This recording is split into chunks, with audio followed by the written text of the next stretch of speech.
Welcome back, everybody. This is the U Stadium Network. We're here with the newest member of the U Stadium family. That's Glenn. He's now a Panthers mega fan, if you will. He's going to be posting exclusive content on the app. This isn't exclusive content, but you know what it is? Banger content. He and I had the idea.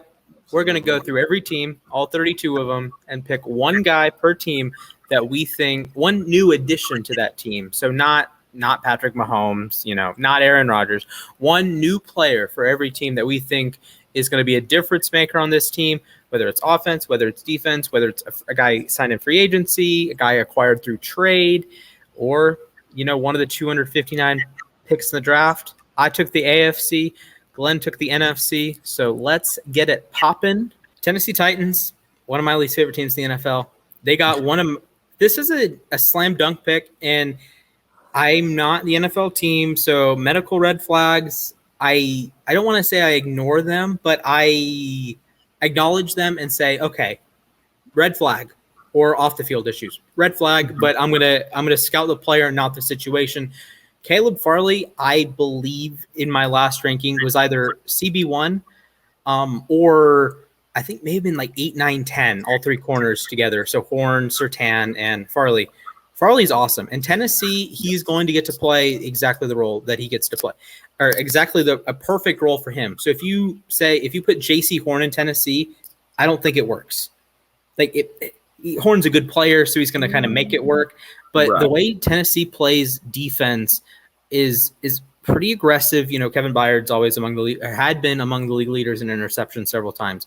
Mm-hmm. But they prioritize speed. This is why Adoree Jackson made sense for them, even though he wasn't a very good player.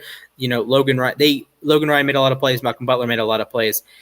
Caleb Farley is the best athlete of the three big corners.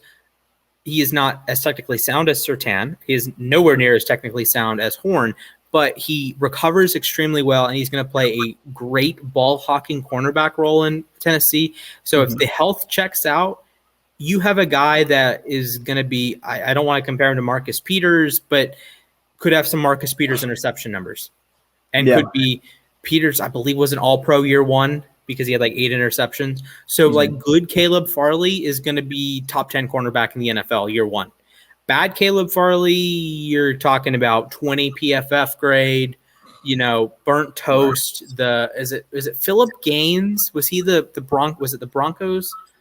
It was a Chiefs Broncos game, and there was one corner that it was 8 targets, 6 catches, 203 yards allowed, 3 touchdowns. I don't remember what team he was on, but he just got massacred in a primetime football game.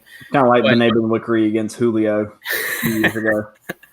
Wow, 300 yards. Yeah, so Caleb Farley is going to be one of the most volatile players in the NFL, but I think he's going to make it work. I think Tennessee's going to have a little bit better defense than people think they will, and I'd love the pick. Yeah, I do too. And, it's like we've mentioned multiple times now. It's about the value of where you're picking. This was a position of need severely for Tennessee at corner. So I think Caleb Farley was the best pick there if they wanted to go corner. I have him behind Horn and Surtain on my corner rankings list as far as these rookies go. Fair. And, obviously you got the medical red flags, but I'm a believer in Farley, and I think he's going to do good things at the next level for Tennessee. And I agree with you in terms of scheme fit. He's good for what Tennessee wants to do defensively. So I agree with you. He's a great athlete. The recovery. So he's going to get beat. Absolutely. But he has, we talked earlier about there's 4-2 guys, there's 4-3 guys. Caleb Farley, I believe, is a legit 4-3 guy. So he's going to recover as well as anyone at the cornerback position. So, his technique's not going to be great. He's not going to lock down every wide receiver he faces. But what he will do is when he does get beat, your throw has to be perfect. This is I think when Darnold underthrew, I forget who the receiver was, and Horn made the nice interception. Yeah. Okay. Horn got beat on that play. So if Darnold makes a perfect throw, pretend for the sake of this, pretend Farley's the cornerback, not Horn, but we have the same visual. Perfect throw beats him. Good throw beats him. But you're hedging your bets that a 40-yard pass isn't going to be right on the money. And Farley is a good and awesome athlete, and he's going to make up that ground, and he's going to have some nice interceptions this year.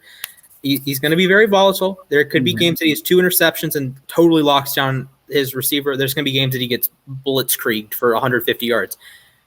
I think that former is going to happen more, and I think he's going to have some really good games. Yeah, and in general, you tend to see that sort of volatility with rookie corners in general because it's so difficult for guys to transition into the league at that position. I mean, like we saw it last year with all the rookie corners that came in. Jeff Okudah was terrible to be nice about it. But I think in general, he might have been the worst corner in football. but that's the thing is, I think he can transition into a good corner. I think he can. He's never going to be the guy he was at Ohio State, but I think that he can develop into a good corner for Detroit. And it's one of the things that if you're technically sound, like I think J.C. Horn isn't going to be like a day one star, but down the line is going to be a superstar caliber guy. Now he could prove me wrong year one, absolutely. But if you're as technically sound as Horn is, and Horn is so, I think we talked about this on the Panthers one that we've recorded, haven't posted it yet. Sorry, Glenn. It's that Horn is so intelligent that if you fool him once, you're not going to get him again. You're absolutely right. Go ahead. When he plays Chris Godwin the first time, Mike Evans the first time, Antonio Brown the first time, he might get his life destroyed. Yep, I agree. And then pissed on by someone else because Tampa has that many guys. Yeah. But the second time, Mike Evans isn't doing the same thing. Chris Godwin's not doing the same thing. Antonio Brown's not doing the same thing. J.C. Horn's going to be a lot better. So